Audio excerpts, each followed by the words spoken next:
Now, the West, of course, wants to show a united front against Russia, but a controversial pipeline is now driving a wedge, particularly between the US and Germany.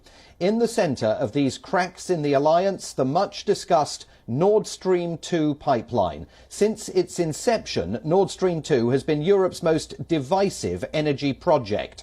Worth $11 billion, the pipeline runs from western Siberia to Germany, parallel with Nord Stream 1.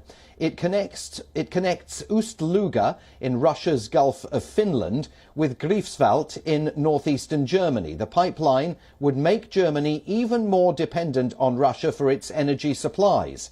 Nord Stream 2 could heat over 26 million German homes, enabling Germany to act more independently on the global energy market. For years, Berlin and Moscow have maintained that Nord Stream 2 is a commercial project. But the pipeline also has geostrategic implications. It passes through the Baltic Sea, it bypasses Ukraine, depriving the country of the $2 billion it would otherwise earn in transit fees, and the US has long viewed the pipeline as a tool of Russian leverage over Europe. It was also opposed by both Ukraine and Poland, leaving Europe itself divided. But when it comes to Germany's new coalition government, there has been political infighting between the parties themselves. With the drums of war getting louder, Germany has warned of consequences. It says sanctions could hit Nord Stream 2 if Russia makes a move on Ukraine. Over the years, Europe's energy reliance on Russia has become a crucial shield for Vladimir Putin. Moscow provides almost 40% of Europe's energy needs. For Germany, that figure is over 50%. Here's a graph to show how dependent Germany is on Russia for gas. In December of last year, Russian pipeline gas was Germany's biggest supply source. For Berlin, losing these gas imports could be catastrophic. To compensate, it would require an increase in coal-fired generation at home or imports of power from its various neighbours. For Western Europe, Russia is its largest single supplier of gas. Should Russia choose to cut supplies, it could lead to absolute chaos across the continent. Energy costs would skyrocket, and millions would deal with power outages right in the middle of winter.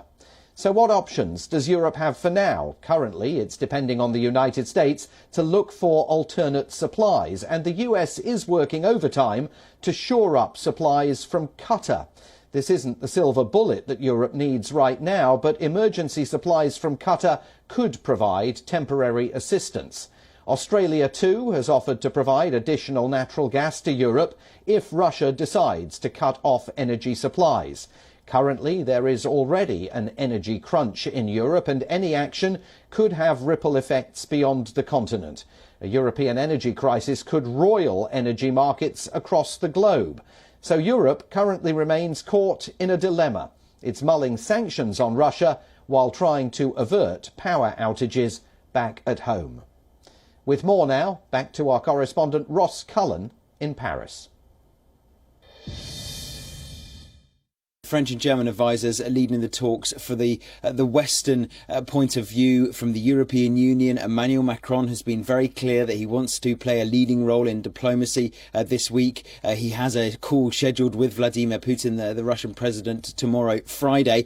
And of course, he was hosting the talks yesterday in his presidential office and residence, even though the talks were at advisor level. But you're right that when it comes to France and Germany, they would have wanted yesterday to present a united approach, because that is something that we have heard many times before from NATO, from the United States, from the European Union, that all Western allies are aligned, they are all coordinated, they are all working together to try to deal with this threat from Russia, despite the fact that there are divisions within the alliance, particularly, as you mentioned, Germany's reliance on gas supplies coming from Russia, and the fears among some allies that there could be a weaponizing strategy by Russia if it chooses to disrupt some of those gas supplies coming to Europe. And that is why we have seen the US already start to make contingency plans to perhaps increase its flows of gas.